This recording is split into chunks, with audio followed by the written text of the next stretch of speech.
Tuesday morning when I was traveling, and they shared a really cool story.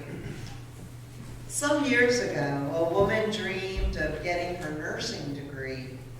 She had wanted to become a nurse for some time, and she hoped once the children were old enough, she could start school. And the time had come to fulfill that lifelong hope and dream. But before she could start her first classes, she was diagnosed with an aggressive cancer, and tragically, she died. Her husband and family were devastated by her death, but they also wanted to create a living memorial for her.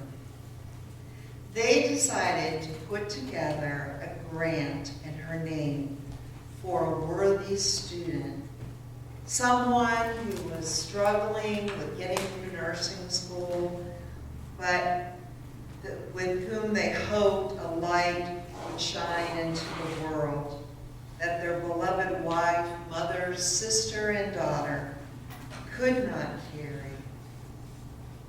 The student was finally chosen, and she was overwhelmed by the family's generosity. She met the husband and children and family and promised to do her very best to honor the woman. The student worked hard, finished nursing school, and then began her career as a registered nurse.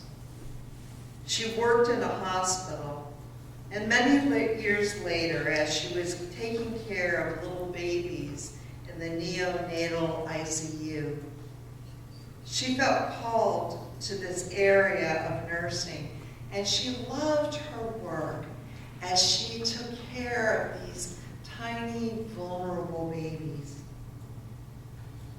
One day, the unit received a beautiful, tiny little girl, and while she was caring for the child, who had tubes going in and out and IVs, she looked up when the baby's grandpa came in to visit. She couldn't believe her eyes. It was the husband of the woman whose grant put her through school. Of course, they had a wonderful reunion. And the nurse said, all those years ago when I was struggling and didn't know how I was going to get my degree, I received this special grant. I had no idea why they picked me for this honor, but now I know. I was meant to be here in this place at this time to care for this precious grandchild of the very woman whose hopes and dreams came true through me. I would have imagined that when the woman died, her family struggled with the whole idea of having hope of all things.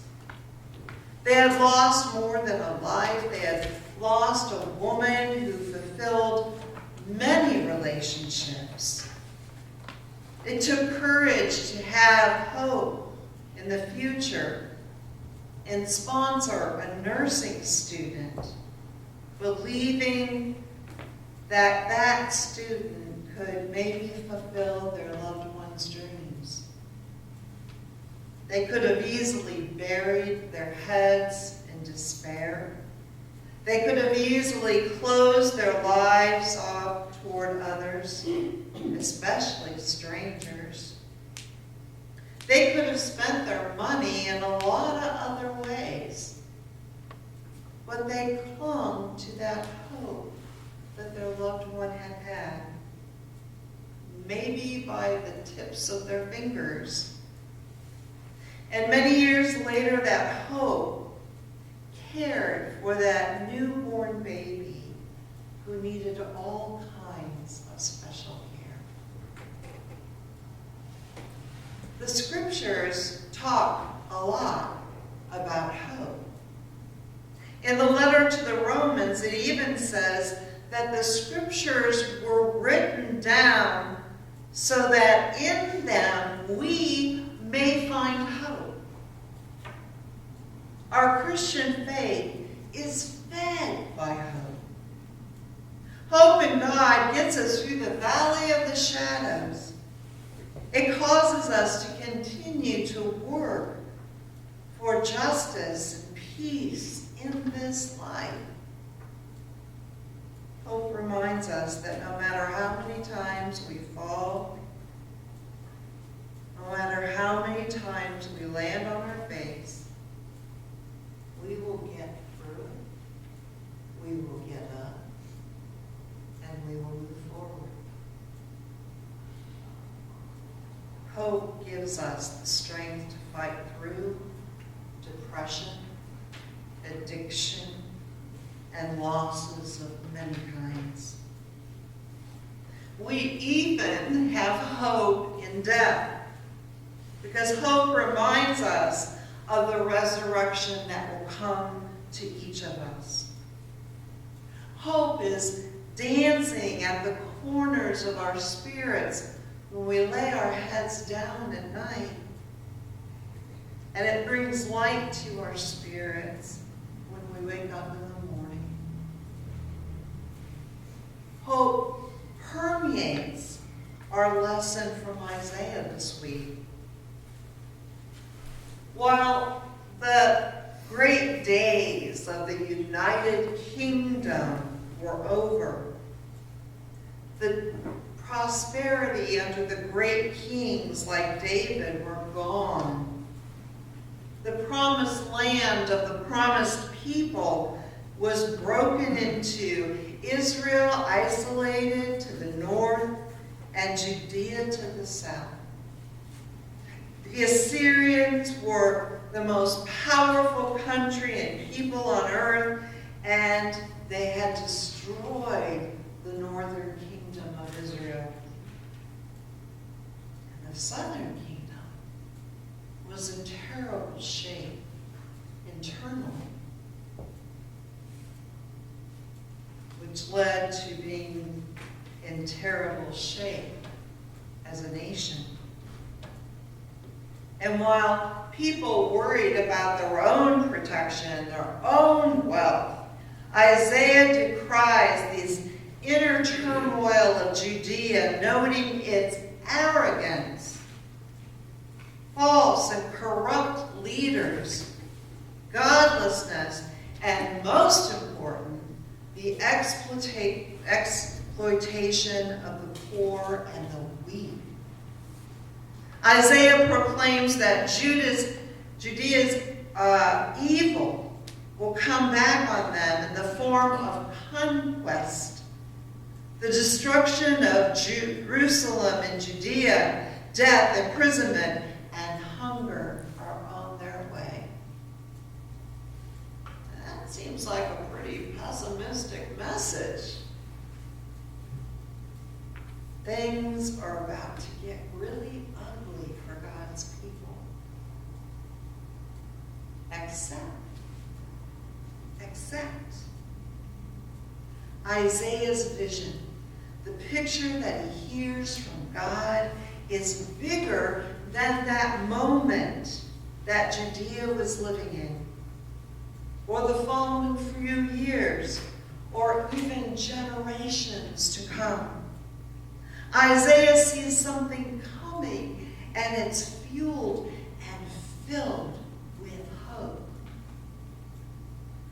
And while the days of King David, the son of Jesse, seemed to be over, there was this sprout, this shoot, coming from that seemingly dead stump, whose roots were still tingling with life.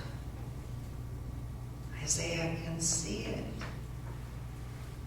The sprout is going to take a long time to grow, but one day it's going to hold branches. And those branches will bloom with new life. And from those branches will come other branches and then more branches.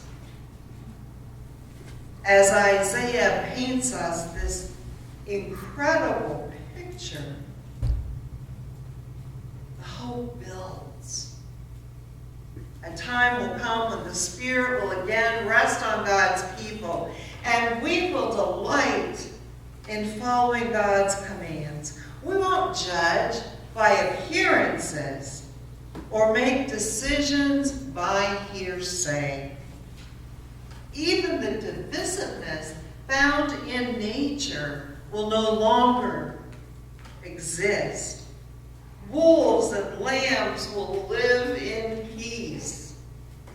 Leopards and baby goats will sleep next to each other. The unthinkable is going to happen. Little babies will play next to the dens of cobras, and toddlers will dance around the nests of snakes. Justice and faithfulness will be on us like our clothes. Now, some believe that this pictorial prophecy is about the end times, what the afterlife is going to look like. But it also suggests what leadership and community among God's people are to look like. And that gives us a lot of hope, as well as responsibility. That kind of hope takes courage to achieve in our faith community, because too often our faith community can look a little too much like Isaiah's Judea than we want to admit. Some churches try to function with 2 or more families vying for control. I've served a couple of those. Feelings sometimes get hurt in church, and instead of forgiving and reconciling and talking it out, people continue to glare and jab at each other. We sit in our seats and rarely get up to sit with someone who is alone or a stranger. We bring our pet peeves into worship with us. And while all people are hypocrites to some degree, Christians are supposed to be working on that. Really putting our faith in God into every inch of our living. At home, at school, at work, in our car, in the checkout line, at sporting events, and in community service. But like the Judeans, it's too easy to forget to live out our faith in all our relationships. Not judging, not listening to hearsay, not creating hearsay, delighting in the very act of living by God's rules, to love the divine and love the divine in others, including ourselves. The message of Isaiah and the Apostle Paul is that we don't have to wait for this hope to be fulfilled. We are in a position of fulfilling this hope right now. And it may seem strange to speak of the need to have courage to hope. But in the face of pain and turmoil, in the face of unfulfilled promises, it does take courage to hope. It takes courage to lift our eyes and truly become alive, to active in making the peaceable world that God created us to be. It takes courage to hope that that shoot of Jesse, who is the one who came to save us and give us reason to hope, the kingdom now and the kingdom to come can look the same when Christ's followers are courageous and put their hopes into action. In Advent, we refocus and find refreshment in God, who is truly with us through Jesus, who came to us in a small, vulnerable baby, and who needed others as much as we needed him.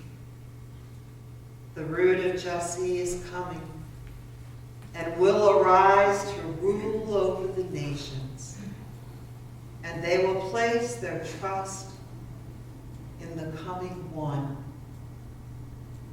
May the God of hope fill you with such peace and joy in your faith that you may be filled with hope by the power of the Holy Spirit.